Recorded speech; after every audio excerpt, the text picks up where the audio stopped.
নাতাশা আর মিশেল দুই ঘনিষ্ঠ বান্ধবী কদিনের জন্য অন্য একটি দেশে ঘুরতে যাচ্ছিল। দুজনই ছিল অপরূপ সুন্দরী। মিশেলের কাছে ভালোবাসা ছিল এক দারুণ সুন্দর অনুভূতি, কিন্তু নাতাশার জন্য ভালোবাসা মানে ছিল কেবলে আকর্ষণ আর শারীরিক তৃষ্ণা মেটানো। খুব তাড়াতাড়ি তারা মিশেলের এক আত্মীয় জুলিয়ার বাড়িতে পৌঁছল। জুলিয়ার স্বামীর নাম ছিল উইলিয়াম।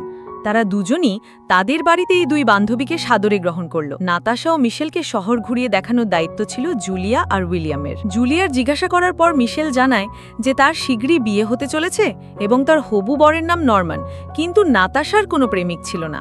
এই কথা শুনে জুলিয়া নাতাশার পরিচয় তার এক বন্ধুর সাথে করিয়ে দিল। তবে নাতাশাই ছেলেটির প্রতি বিশেষ কোনো আগ্রহ দেখালো না। এরপর সন্ধ্যায় দুজন বান্ধবী একটি আর্ট গ্যালারিতে এলো। এই আর্ট গ্যালারিটি ছিল জুলিয়ার। সেদিন সেখানে অনেক চিত্রশিল্পী এসেছিলেন। এরই মধ্যে নাতাশার চোখ পড়ল একজন চিত্রশিল্পীর ওপর। তার সম্পর্কে জিজ্ঞাসা করার পর জুলিয়া বলল যে এর নাম জেরন। কিছুদিন আগেই তার বিবাহ বিচ্ছেদ হয়েছে। শোনা যায় তার স্ত্রী তাকে মারার চেষ্টা করেছিল এবং তাদের ঝগড়ার কথা নাকি পুরো শহর জানে। জুলিয়ার কথা শুনে নাতাশা জেরনের প্রতি আকৃষ্ট হতে লাগলো। রাতে দুজন বান্ধবী রাতের খাবার খেতে একটি হোটেলে এলো। জেরনও এই হোটেলে তার বন্ধুদের সাথে বসেছিল। নাতাশার চোখ যখন তার ওপর পড়ল তখন সে নিজেকে তাকে দেখা থেকে আটকাতে পারল না, আর এই বিষয়টি জেরনও খেয়াল করল। সে তাদের কাছেই সে নাতাশার সাথে কথা বলতে শুরু করল। নাতাশা তার সাথে কথা বলে খুবই খুশি ছিল যখন মিশেল তাকে তাড়িয়ে দিতে চাইছিল। কথাবার্তা বলতে বলতে জেরন বলল যে সে উইকেন্ড কাটানোর জন্য অন্য শহরে যাচ্ছে। সে তাদের দুজনকেও তার সাথে যেতে বলল। সে জানালো যে সে তাদের দুজনকেই শহর ঘুরিয়ে দেখাবে আর নানা ধরনের খাবারও খাওয়াবে। এরপর সে প্রস্তাব দিল যে যদি তারা তিনজন চায় তবে তারা একে অপরের সাথে শারীরিক সম্পর্ক স্থাপন করতে পারে। মিশেলের এ কথা পছন্দ হলো না, কিন্তু নাতাশা তার সাথে যেতে রাজি হয়ে গেল।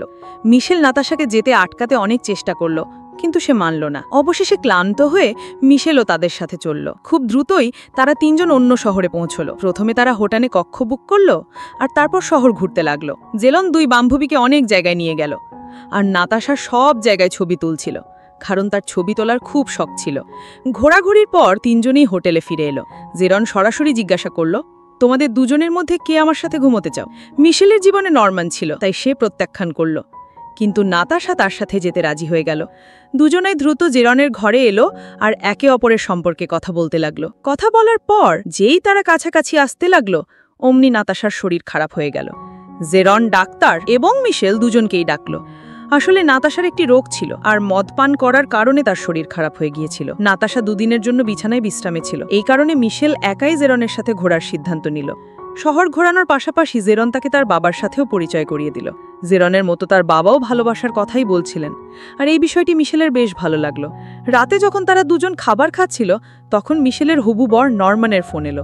মিশেল যেভাবে তার সাথে কথা বলছিল যে তাতে জেরন বুঝে গেল যে মিশেল নরম্যানকে বেশি ভালোবাসে না। খাবার খাওয়ার পর দুজন হাঁটতে লাগলো। মিশেলের জিজ্ঞাসা করার পর জেরন তাকে তার স্ত্রী সোফিয়ার সম্পর্কে জানালো। সে বলল যে আমরা দুজন দুজনকে খুব ভালোবাসতাম, একে অপরের জন্য একদম সঠিক ছিলাম, কিন্তু তারপরও আমরা দুজন আলাদা হয়ে গেলাম। এরপর সে মিশেলের সৌন্দর্যের প্রশংসা করল। এটি শুনে মিশেল তার প্রতি আকৃষ্ট হতে লাগলো, আর তার কাছাকাছি আসতেই জেরন তাকে চুম্বন করল। উইকেন্ড শেষ হওয়ার পর দুজন বান্ধবী আবার জুলিয়ার বাড়িতে ফিরে এলো। মিশেল তার কাজে ব্যস্ত হয়ে পড়েছিল। এমনই একদিন নাতাশা মিশেলকে বলল যে জেরনের ফোন এসেছিল এবং সে তাকে ডিনারে ডেকেছে। মিশেল নাতাশার জন্য খুশি ছিল, কিন্তু ভেতরে ভেতরে সে দুঃখিতও ছিল, কারণ সেই রাতের পর থেকে জেরন তাকে ভুলেই গিয়েছিল। খুব দ্রুতই নাতাশা জেরনের বাড়িতে এলো। সেখানে চারদিকে শুধু ছবি আর ছবি ছিল। জেরন প্রথমে তার বাড়ি দেখালো এবং তারপর তার গুহায় যৌন সম্পর্ক বুঝাতে বিস্ফোরণ ঘটাতে লাগলো। নাতাশা এখন জেরনের সাথেই থাকতে শুরু করল। দুজন সারা দিন ঘুরে বেড়াতো এবং সুযোগ পেলে শারীরিক সম্পর্কে লিপ্ত হতো। জেরন নাতাশাকে তার বন্ধুদের সাথে পরিচয় করিয়ে দিল, যাদের সাথে মিশে নাতাশার খুবই ভালো লাগলো। এমনই একদিন যখন জেরন শহরে ঘুরছিল তখন তার সাথে মিশেলের দেখা হলো। মিশেল বলল, মনে হয় তোমার আমার সঙ্গ ভালো লাগেনি, তাই তুমি আমার সাথে দেখা করার কোনো চেষ্টা করনি। জেরন তাকে বলল যে, আমার তোমার সাথে খুব মজা লেগেছিল, কিন্তু তোমার বিয়ে হতে চলেছে, তাই আমি তোমার থেকে দূরে সরে নাতাশার কাছাকাছি চলে এসেছিলাম। কদিন পর মিশেলের হবু বর নরম্যানও তাদের কাছে এলো, কারণ দুজন এখানেই বিয়ে করতে যাচ্ছিল। নাতাশা নরম্যানকে জেরনের সাথে পরিচয় করিয়ে দিতে চেয়েছিল। এই কারণে তারা 4 জন বাইরে খাবার খেতে এলো।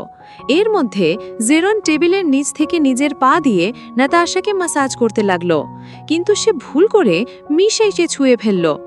জেরনের এমন আচরণ দেখে মিশেলের মনে হলো যে সে তার কাছাকাছি আসতে চাইছে, আর এটাই ভেবে তার রাগ হতে লাগলো। সুযোগ পেয়েই সে তাকে বোঝাতে লাগলো যে আমাদের দুজনের মধ্যে কিছু হতে পারে না, কদিনের মধ্যেই আমার বিয়ে হতে চলেছে। জেরন কিছুই বুঝতে পারছিল না যে সে কি বলছে।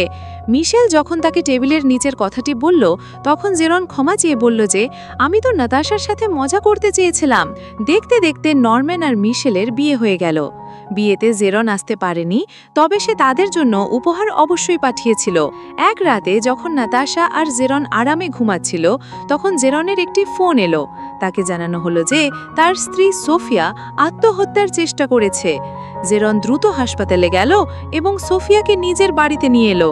নাতাশার জেরনের এই সিদ্ধান্ত পছন্দ হলো না, তবে জেরনের বোঝানোর পর সে সোফিয়াকে রাখার জন্য রাজি হয়ে গেল। জেরন সোফিয়াকে বোঝাতে লাগলো যে তোমার এমন করা উচিত ছিল না, কিন্তু সোফিয়া তার সাথে ঝগড়া করতে লাগলো, কারণ তার নাতাশাকে পছন্দ হয়নি। পরের সকালে 3 জন বাড়ির বাইরে বসে সকালের নাস্তা করছিল। সোফিয়া কথায় কথায় নাতাশাকে মজা করছিল, কিন্তু নাতাশা তার কথার দিকে মনোযোগ দিল না। কিছুক্ষণ পর এক পাশে সোফিয়া ছবি আঁকছিল আর অন্য পাশে জেরন। নাতাশা চাইছিল যে জেরন তার গুহায় বিস্ফোরণ ঘটাবে, কিন্তু বাড়িতে সোফিয়া থাকার কারণে সে তাকে নিষেধ করে দিল। এরপর তারা 3 জন পিকনিকে বাইরে যায়। হঠাৎ জেরনের পিঠে ব্যথা হতে লাগলো, আর তখন সোফিয়া তাকে ম্যাসাজ করতে লাগলো। সোফিয়া সব কাজকর্মে দক্ষ ছিল, আর তাকে দেখে নাতাশা নিজেকে ছোট অনুভব করতে লাগলো। তবে জেরন তাকে বোঝালো যে তুমি ফটোগ্রাফি খুব ভালো করো, তাই তোমার সেদিকেই এগিয়ে যাওয়া উচিত। যখন সোফিয়া নাতাশার তোলা ছবিগুলো দেখল, তখন সেও তার প্রশংসা করল। সেও তাকে এই লাইনটি বেছে নেওয়ার পরামর্শ দিল।